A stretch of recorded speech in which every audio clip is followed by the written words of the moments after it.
Welcome to Never Shut Up. It's your boy Marcellus, Wiley, and nope, I ain't no Crenshaw right now. I have left Los Angeles. I ain't gonna tell y'all where I'm at either. I don't even know how to represent or symbolize where I'm at. I mean, some of this background is telling, but it looks like this sometimes in LA. But man, it is humid out here. So if I start sweating, don't y'all think I'm nervous. I'm just out here chilling, man. Amazing trip. I got to tell y'all all about that. But first, I always thank you for your viewership on Brinks TV and Reach TV and your membership to Wiley's World on YouTube, where this week we are highlighting what y'all been asking for. I thought y'all wanted my jersey. I thought y'all wanted my playing cards. Y'all like, man, get that up out of here. Y'all wanted this. So I got y'all, man. I'm going to autograph this great book I have right here. Actually was a bestseller, but not New York Times. I didn't make that. They're like, nah, you didn't sell that many, damn it. But I was an Amazon bestseller, which to me is the future, which to me is I sold a whole lot of books. I don't know how many pages I got in here. It took me forever to write this, 250 some pages. But guess what? Magic Johnson did the foreword. Bruce Smith did the foreword as well. So lots of love coming to you guys on Friday, Swag Away. But now, like every show, let's get it started with what's up with that dude. Let me just tell y'all about my trip here. Never, ever, ever take a red eye. And the only thing worse than taking a red eye is taking a red eye with 3 itty bitties. And I tried to pull it off. My wife made the reservation. She booked the itinerary. So, you know, we plowing through it. I can't say no. Not only am we paying for the trip, but we're going to pay for this trip. So we were on that trip, and them itty bitties got on that plane at 11:15 p.m. Pacific time. And boy, it was already past their bedtime. So I guess that they just got in the huddle and was like, hey, check this out. Since it's already past our bedtime, let's not sleep on 3. And I was like, yo, y'all got to go to sleep. It was, for anybody else, and y'all know me, I'm the ultimate optimist, so I'm going to act like it was all good. It was bad, dog. Them kids they were just chilling. It was like 2:30. They like doing this. What up, daddy? What up, daddy? I'm like, no, you can't get no peanuts right now. It was just hilarious. So we got to the resort, landed, and then we're here about 11 in the morning after everything, you know, transport and stuff. And they were looking around like, daddy, we about to go play, right? We're going to the water park. And I was like, y'all need to take a nap and reset because y'all not acting the same. Y'all look different. And they won. Again, they got another huddle. Hey, since we already got here and we in sleep, let's just keep going on 3. And they kept going. They partied all day. When we got home, looked at 1,000 messages. Thank you guys all, the happy Father's Day messages and my anniversary, 9th year anniversary. My kids crashed. Like, my boy still sleep. I mean, it's like 13 hours later, this sucker still sleep. So amazing trip. Speaking of somebody who was asleep, but probably sleep at the wheel, let's talk about West Virginia's coach, Bob Huggins. Well, I got to say, ex-coach, because he resigned after his arrest and they had a DUI charge. Talk about it right now. So he resigned this weekend, one day after he was arrested and charged with DUI. Now, this ain't his first DUI, and this ain't his first time being in the news. We know who Bob Huggins is. Great coach, but look like he liked to hang out in them streets a little too much. So he got that DUI charge after he was arrested in Pittsburgh. And let me give y'all some of the details of this sucker right here. So he was in a black SUV blocking traffic in the middle of the road with a flat and a shredded tire. That means he already done did something, right? He already wrecked something. And then officers directed him to move off the road. And they observed him having a little difficulty maneuvering the SUV off the road. So then they start questioning him. And, they come up to you suspicious as hell. And they said, my man looks to be intoxicated. So obviously they asked him to exit the vehicle to perform the standard field sobriety test, which ain't nothing standard about it. Ain't nothing standard about you having to all of a sudden say your alphabet and your ABCs backward. Ain't nothing standard about you being on the side of the road, everybody staring at you, and you trying to touch your nose and balance out. So obviously he must have failed those tests. So then he was taken into custody and released, and then he had to resign. Said, quote, I do not represent the values of the university or the leadership expected in this role. While I've always tried to represent our university with honor, you're a damn lie. You're a damn lie. I have let all of you and myself down. Now he's telling the truth. So he was the West Virginia coach since 2007. And I'm solely responsible for my conduct and sincerely apologize to the university community, particularly to the student athletes, coaches, staff, program, blah, blah, blah, blah. Here's the thing. Man, don't trick off something so good as that job at West Virginia as a coach over DUI charges. Like, it's so simple, we know, and it's so difficult to do. It seems that way. You know you're about to hang out. You're Bob Huggins. You know everybody loves you, especially where you are. Oh, there goes coach. There goes coach. Coach, got what you want. It happens to me, little old me, when I go to places and go to bars sometimes. Wiley, can we get you one? And most of the times I say no, because I just don't trust people, even though I love people. I'm like, nah, dog. Unless you are by the bar and you order it, because I ain't waiting for you to order and then the bartender come back. But if we by the bar and we can just get one real quick and I can watch the bartender pour it, let's go to war. Well, Bob Huggins, be smarter. Be smarter, dog. You can't just be taking shots from everybody and act like it ain't gonna add up, especially when you're getting up there in age. So this is the bad situation all the way around. West Virginia and the president had to come out and talk about it as well. So horrible situation because my man lost his job and probably going to lose his way. I mean, at this age, are you going to come back from this again? And this is a multiple infraction in terms of you being 69 and this ain't your first DUI. So you look at it, all that, this the same guy who just, a month ago had a 3-game suspension and he had to change his contract around, amend his contract, using anti-gay slurs. So think about what Bob Huggins is really telling us. And even at his age at 69, dog, it don't stop in terms of always working on yourself. So in situations like this, I always try to highlight, not bash them, but at the same time, just know that even if you're a certain age or certain success level, you still got to watch yourself, man. You always got to go into the weight room. And I ain't talking about the physical one with the weights that clank. I'm talking about the mental one and always being aware and always keeping your wherewithal. Or even if you are accomplished, even if you're the man, even if you get up there, it could all still come crumbling down. Crazy, dog. I'm going to drink one for you on this vacay. Coming up next on Never Shut Up, my man Bradley Beal. Ooh, they want you in Phoenix. Looks like they're going to get you as well. Looking like a 3-team trade with Bradley Beal, which means Chris Paul. Hayes from Phoenix. Wow, we got to discuss these and the details of it next on Never Shut Up on Brinks TV and Reach TV. Now, it is muggy out here, y'all. Let me tell y'all, goodness.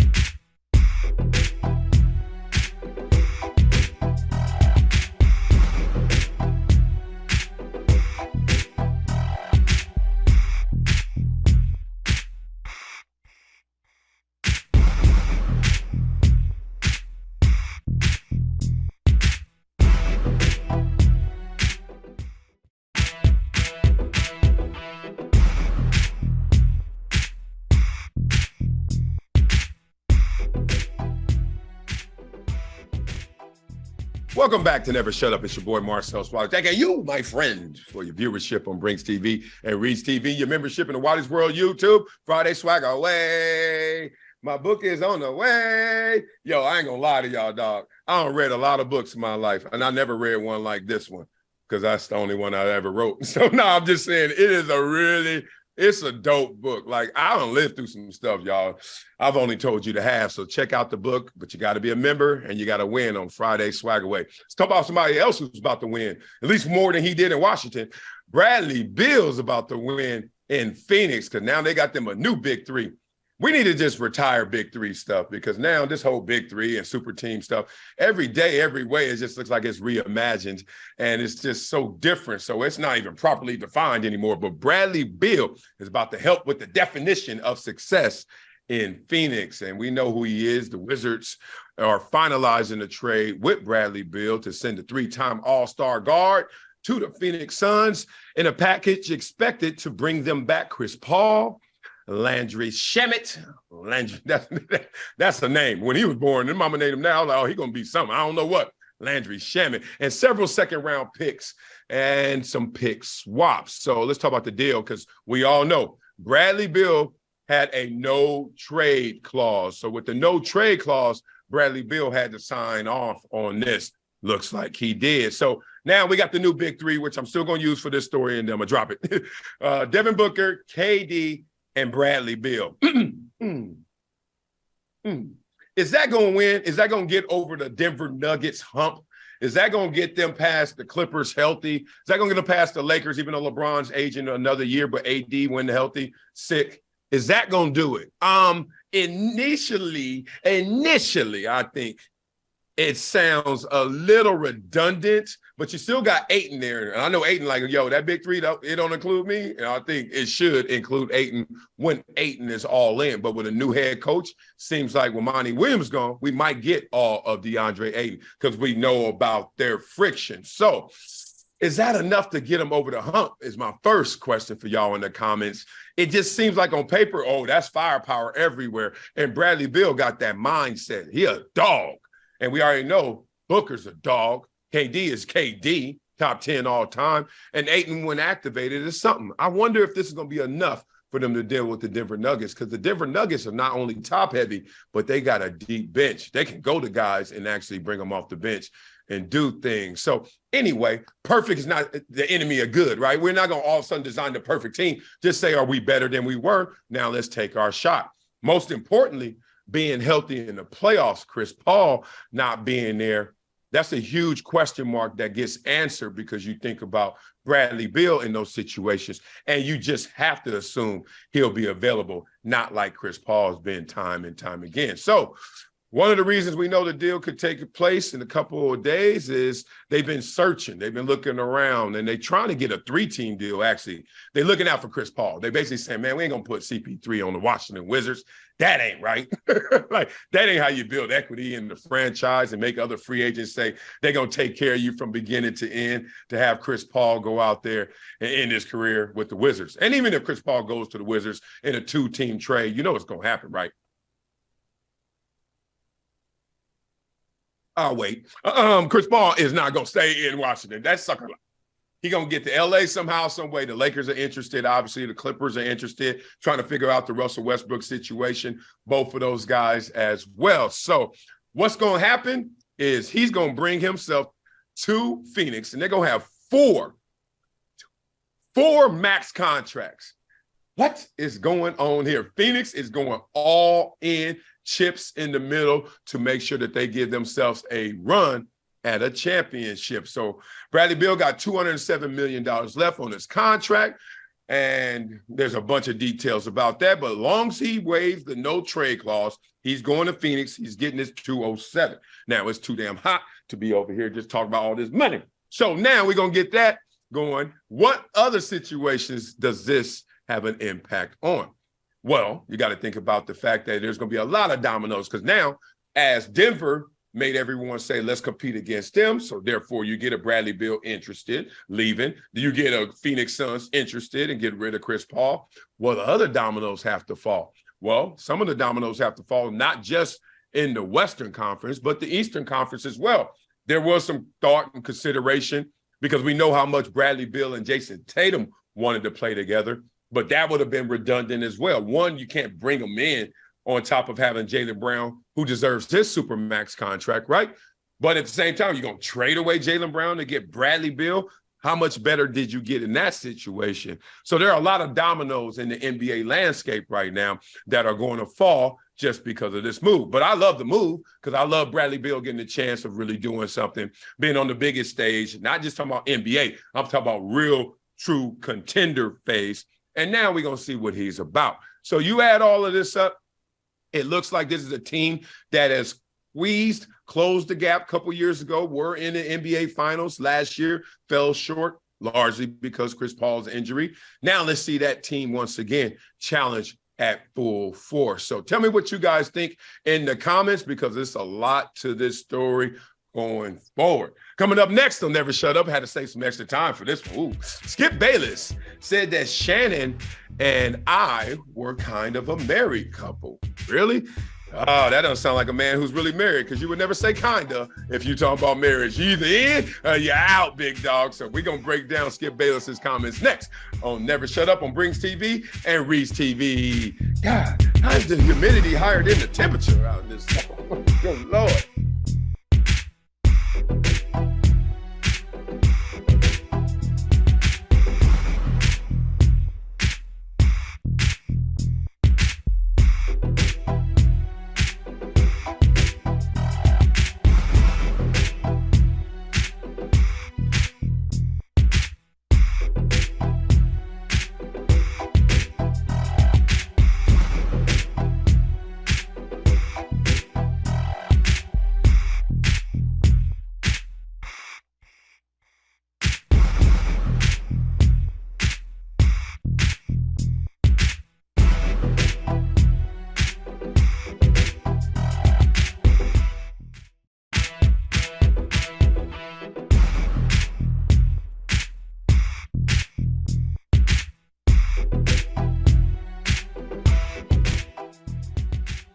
Welcome back to Never Shut Up. It's your boy, Marcellus Wiley. Thanking you. Viewership, Brings TV, Reese TV. Membership, Wiley's World, YouTube. Sign up. Seems like a lot of you guys are, so you can get that Friday swag away. My book is on the way. It should be turned into a play. I'm like, yo, it's dope. It's a really good book. Why?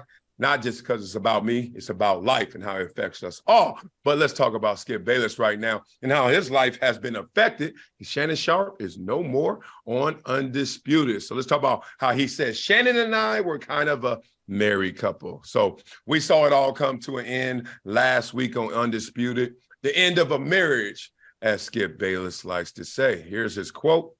He said, in a way, Shannon and I were kind of a married couple on TV. I did not watch a single game of any sport of any magnitude for 7 years without thinking about what Shannon was thinking about the outcome of said game and how that outcome would impact tomorrow's Undisputed. You know what? That is real. That's one thing I don't think that the fans understand, how it's a mind play once you become someone in sports media that has an audience, because not only are you watching the game, like literally as most fans, just, hey, who's going to win or lose? And I said most fans because some fans don't care who win or lose. They just care how their fantasy team looks, right? So then you got those who want a winner and a loser. Then you got somebody who want to win some money and hopefully doesn't lose money. And then you got guys like Skip Bayless. When you're watching the game, you're not just looking at what's occurring.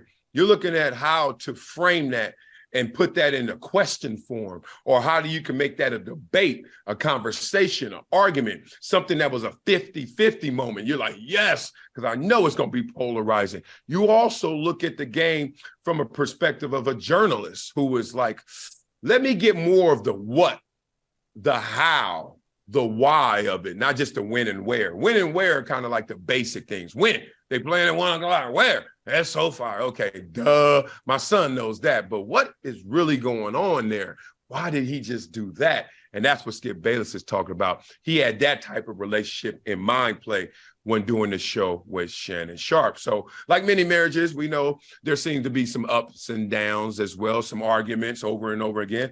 My wife is right there in the hotel. And at the same time, I look forward to a few days of us hopefully not having a little bit of a disagreement. We don't have arguments anymore because you get to a place where you know y'all gonna rebound. Why we don't argue is because we know we're gonna make up. So why go through the process of all the negativity and emotion? Doesn't mean we don't have bad energy at times. Doesn't mean some of these comments aren't flattering, right? But an argument, you, 30 minutes later, you, man, stop. That's when we were dating in younger marriage, when we were young. Now we just like, all right.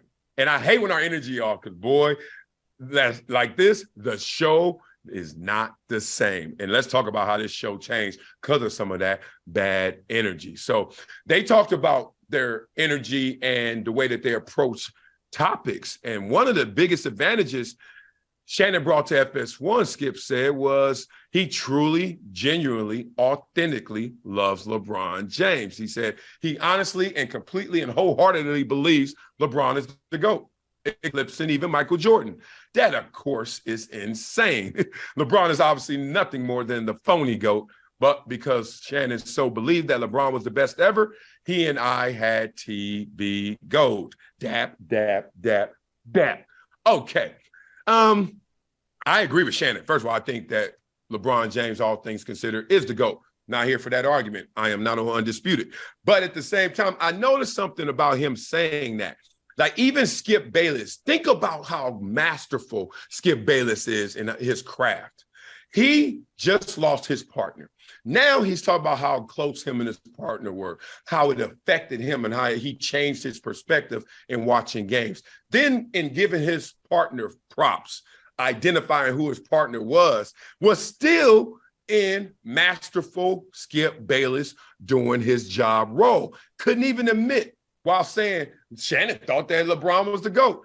And then he counters with, he's the phony GOAT. Like in an interview, which has nothing to do with Undisputed in terms of the ratings and the show and that battle that they got to engage in. He still is going to his death, not only believing something, but articulating it because he's still trying to do the show. That is a true masterful showman right there, Skip Bayless. That's next level. But because Shannon so believed that LeBron was the best ever, him and Skip, he felt, had TV gold. The other advantage was with Shannon was that, like most people who don't need metallic blue, as I do, he absolutely despises all things Dallas Cowboys. Once again, we had an extremely natural disagreement. I have no objectivity and sometimes no sense when it comes to my Dallas Cowboys. I'm going to miss my Cowboys displays with Shannon. Y'all caught that? So the main ingredients of the show is pretty obvious, as we all saw.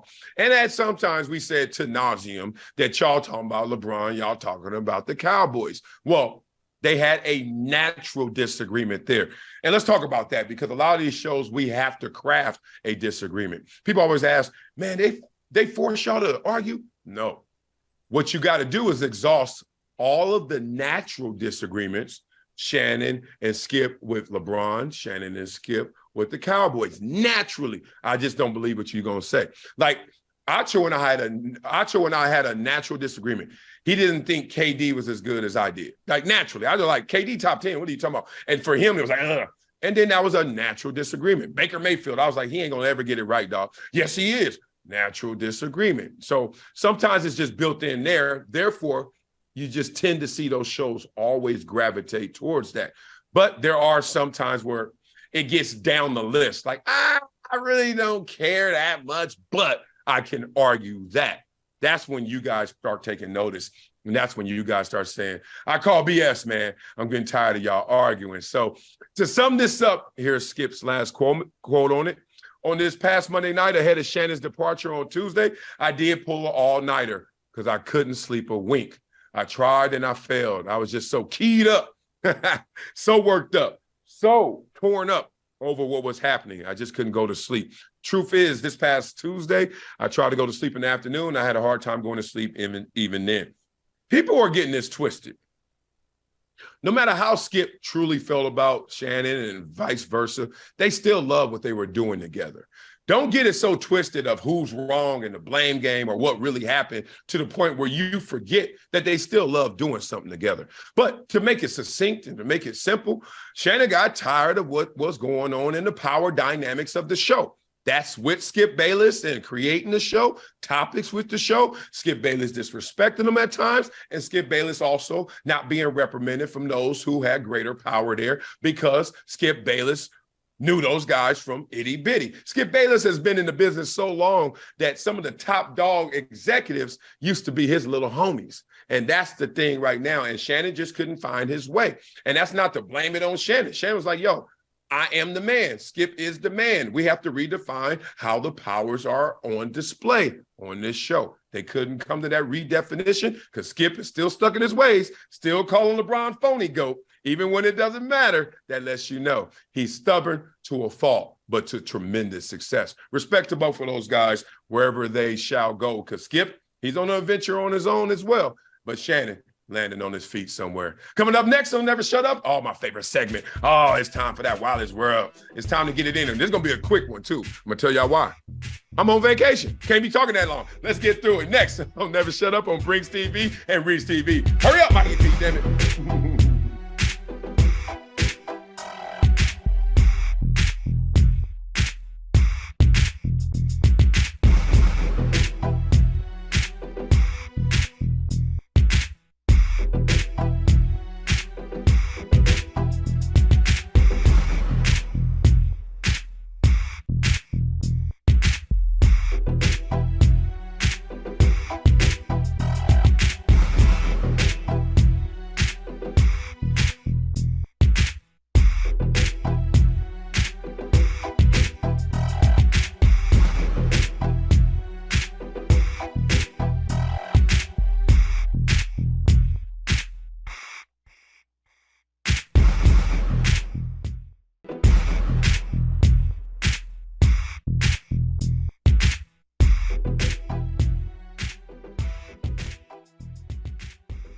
Welcome back to Never Shut Up. It's your boy, Marcellus Wiley. Thanking you. Viewership, Brinks TV, Reach TV, membership, Wiley's World, YouTube, where somebody's going to get this love.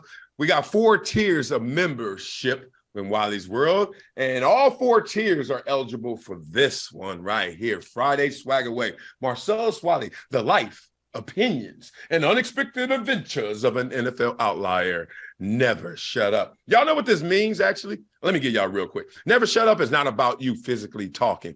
And it's funny, a couple people think that, and I'm like, please don't think that. No, it's about your essence, who you truly are on the inside before you got socialized and scared and treated badly or whatever, got in fear of you being the best version of yourself. Never shut up in expressing that to the world, because the world constantly trying to tell you who you are, and you got to never shut up in showing the world who you truly are. That's what it means, okay? Not just go anywhere and talk and just pop off. I don't need all that. And speaking of all that, let's bring in somebody who can talk and pop off. His name is Mikey P. So let's bring in Mikey P on vacation. Damn it, can't even go on vacation without seeing you, Mikey P. What it do, baby? Yeah, not gonna lie, I'm a little upset you didn't bring your boy on vacation, but I'll get over it. It's okay. It's okay. I'm still here. Cuts. We got budget cuts.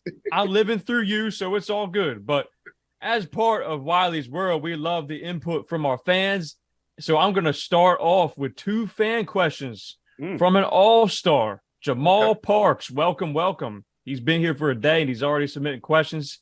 So the first one from Jamal, who is here right now watching. All right. Okay. Any tips on self-marketing / promoting your business? Wiley's World is taking off, and I'm watching you closely to see how you grow this thing. Just happy to be on the journey with you.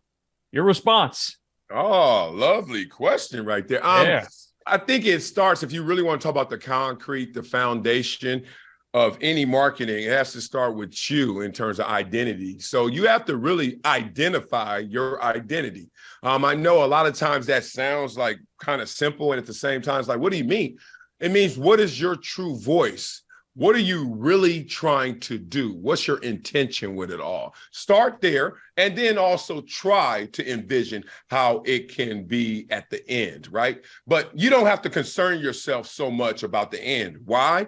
Because as important it is to know who you are, it's important to know who you are not. So right now, we're going through a process elimination of what I'm not.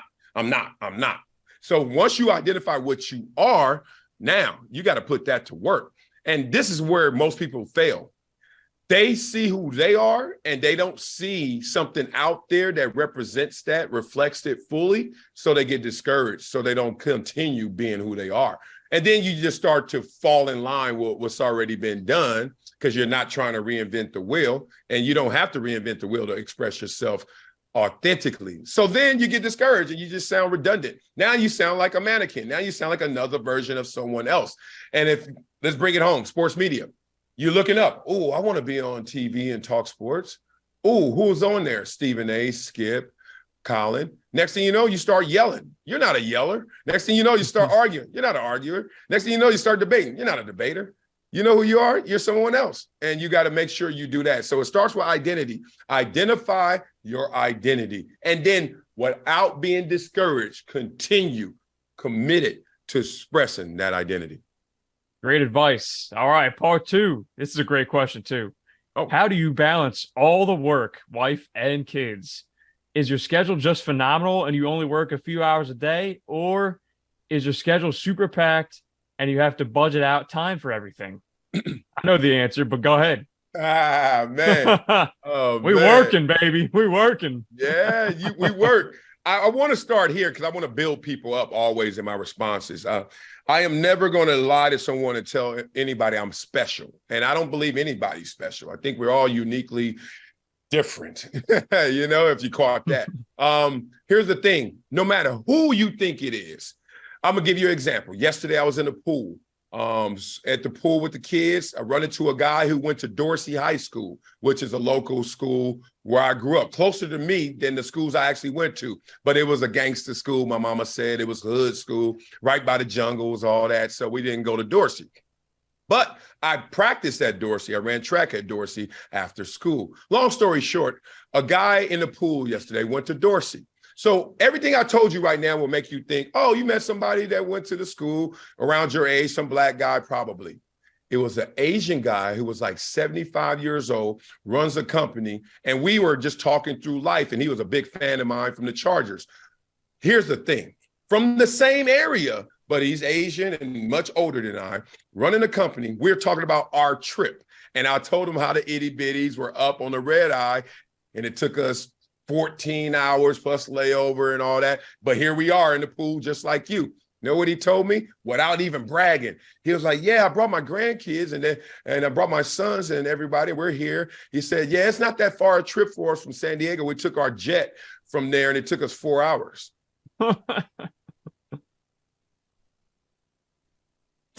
Okay. So I only say that because no matter who you are, sometimes you're the guy in the jet. And sometimes you're the guy who had to take the long route. But here we are, both in the pool, chilling, right? So when you look at me and you're like, damn, Marcellus working. Damn, look at it. How did he find the time? You got to remember, all of us only have in our bank account every day 24 hours. That's it. No matter who you think it is, the president of this company, the president of our country, no one has more time in their day. Now, you think about that, you start to go to work. Why? Because you got a chance. It would be defeating if someone had more time, but no one has more time. So now it's just about how you allocate your time. I took a class my freshman year at Columbia, and it was about time management. It was like some football annex course. So it wasn't a real course, but every day we went into some symposium, and this dude, Brian Bodine, broke down our schedules. And he said, everyone write down what you do every day, every detail of every hour.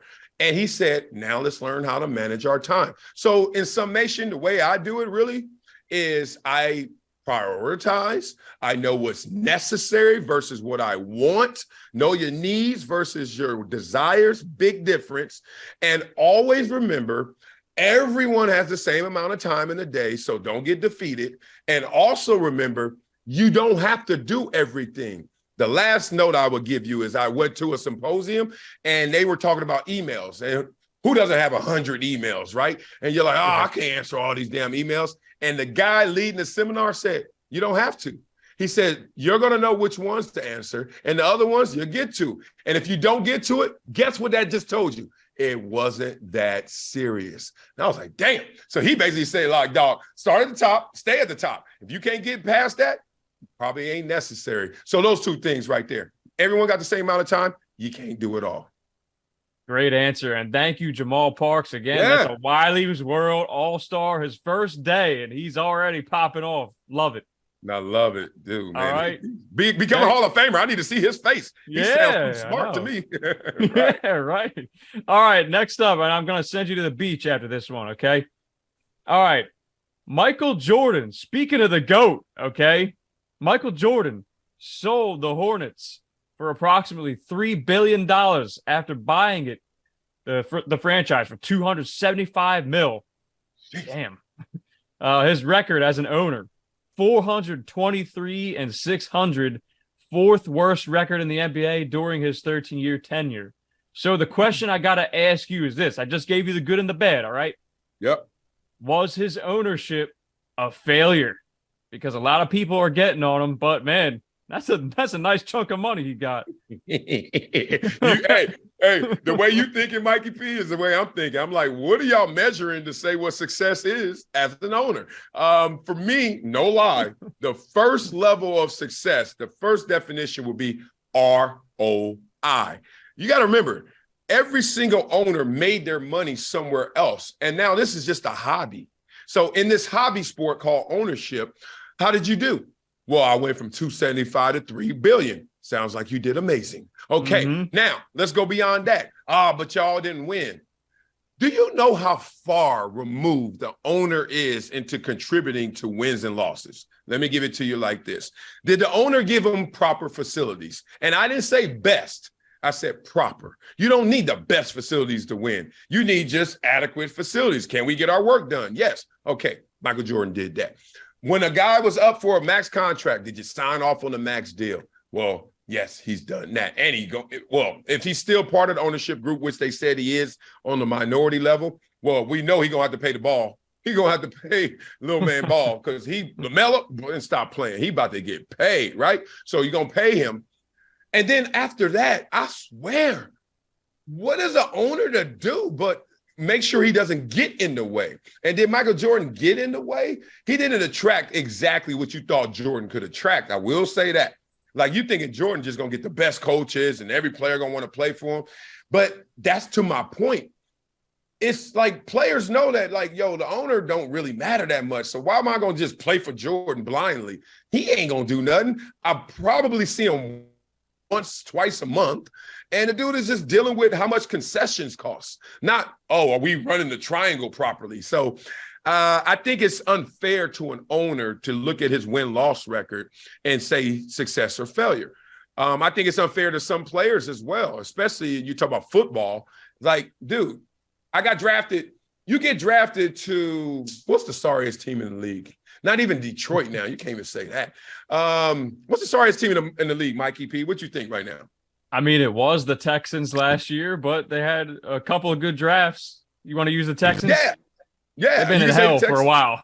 Yeah, you say Texas now, and then you're like, oh, well, when Deshaun was there, no, and then back and forth. Well, let's say the Texans. You get drafted to the Texans, you got to play 4 years, right? You got to play, and if you're a damn good player, you got to end up playing 6 or 7 years because they're going to franchise you. You 7 years in, ain't won nothing, and everybody talking about you sorry. You're like, whoa, wait a minute. I'm a franchise player. They won't even let me go. I'm here, and I'm in my prime, and what y'all talking about? And then after that, you make one bad choice, or you just make a good choice, but only one team wins. Now you find yourself, he a bum. He a loser. He don't care. Damian Lillard, he don't care about winning.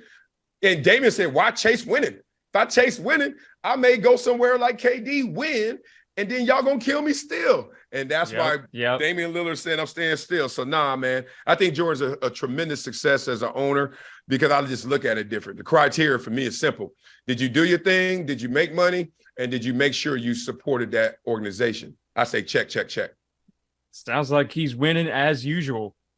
Say it, brother. I'm with you. But that's it, Mikey P. That's all you got, yes, huh? Sir. You so nice. Hey, you asked for a short segment. I gave it to you. You know what you got to do. Oh, you gave it to me so sure. You was like, give me love. All right, Venmo me $20 so I could give me a margarita. That's all I need for Mikey P. Hit your boy up, man. Give me a plane ticket. If I do, it's going to be a one-way. You ain't coming back. Let's do it. I appreciate you, brother. All right, y'all. Y'all know how we finish every show. We finish it with a Wileyism. These people at this resort like, dude, you think I took my private jet here to hear your ass talk about Wileyism? Shut up over there in that bungalow. All right, let's talk through it. You never see a U-Haul behind a hearse. Oh, you never see a U-Haul behind a hearse. Nope, you see a bunch of limos. People sad, right? Why you never see a U-Haul behind a hearse? Because you can't take what you have with you. Damn it. I remember Denzel said that one time, and I was like, yep, I've heard that one before, and it's so true, and it's something that we have to highlight. Why? Because a lot of times We live this world thinking it's ours. Like, this is mine, and I'm holding on to that, and I'm taking this with me. No, you ain't. No, you're not. Whatever you up to, whatever you define it, whatever you about right now, you better be into it, because that's all you're going to take with you, that experience. You are not taking those possessions. You are taking anything else. I'm a huge believer in the energy systems, right? I don't know how to call it. I've heard some of these terms and philosophies out there. I'm not going to identify with any of them because I don't know all of them fully. But I'm a big believer in energy can be destroyed or created, just exchange. Therefore, that's who we are as people. Just energy systems, just vessels of energy. And we exchange it all the time. I can make you feel good, I make you feel bad, whatever. But when it's over, it's just energy is going to be transmitted to a different expression, to a different version. That's why I think life is, I don't know about reincarnation. I don't know about heaven and hell. I do know that this energy going to go somewhere else. And you got to respect that. So your energy right now, guys, has to be focusing on the highest vibration of you, the highest expression of you, and making sure you hold on to that and not exactly what you connect to, because you can't hold on to that. Always remember, you never see a U-Haul behind a hearse. Whatever you are, whatever you are doing, whatever you're involved with, you ain't going to take it with you. That'll do it for today's episode of Vacation Survivor Mode. Never shut up, man. It's hot outside out here. I'm about to take off my shirt, let all my bellies hang. We are going to a water park, and I'm about to break one of them slides because I love me some water parks. And my kids do too, man. Y'all have some fun today. Think about your boy. I'm going to be pounding, having fun. Appreciate you guys. Peace.